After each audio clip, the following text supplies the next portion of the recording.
Hello everyone, তো আমি বহু যুগ বাদে একটা ভিডিও নিয়ে চলে এসেছি। দেখো, আমি কোল্ড কফি খাচ্ছি। তাই ভাবলাম তোমাদের সাথে একটু কীভাবে বানাই সেটা আমি শেয়ার করে দিই। আমি টিভি দেখতে দেখতে কোল্ড কফি বানাচ্ছিলাম। আমি কোনো রেসিপি দিইনি কিন্তু, কারণ তোমরা সবাই জানো কোল্ড কফি বানাতে। আমি কীভাবে বানাই সেটা তোমাদেরকে আমি শেয়ার করছি। তো ফার্স্টে আমি এই কফি আর সুগারের একটা মিশ্রণ, যেটা ফেটিয়ে নিতে হবে ভালোভাবে। চিনি খুব অল্প পরিমাণেই দিয়েছি, কারণ আমি ডায়েট করছি। তো খুব কম পরিমাণেই চিনি দিয়ে বানিয়েছি, কারণ এটাতে একটু চিনি ছাড়া ভালো লাগে না কোল্ড কফি খেতে।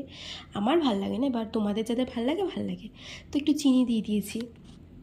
তারপরে ওইটাকে ভালোভাবে ফাটাতে হবে। তো ফ্রিজে ঢুকিয়ে রেখেছিলাম যাতে একটু ঠান্ডা ঠান্ডা হয়। দুধটাকে না হালকা জাল দিয়ে নেবে তোমরা। আমিও জাল দিয়ে নিয়েছি, কারণ দুধটা না হালকা তোমার একটু কাঁচা, মানে র মিল্ক হলে না একটু কাঁচা গন্ধ বেরোয়। তো আমি জাল দিয়ে নিয়েছি, তারপরে ওটা দিয়ে দিয়েছি দুধটা। একটু আইসও দিয়েছি, যেহেতু কোল্ড কফি আইস না দিলে হয় না। আবার দেখো মিশ্রণটা ঢেলে দিলাম। আর আমি কিটক্যাট এনেছি, তার কারণ কিটক্যাটটা আমার বেশি ভাল লাগে ডেয়ারি মিল্কের থেকে। লাভ কিটক্যাট।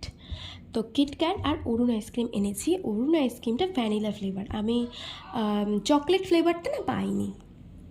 তো ওইটা দিয়ে দিয়েছি, দেখো ভ্যানিলা ফ্লেভারটাই ঠিক আছে, ওটা চালিয়ে নেবো।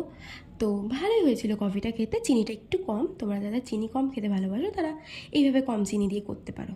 তো আজকে এই অবধি, দেখা হচ্ছে আবার পরের ভিডিওতে। Tata, by.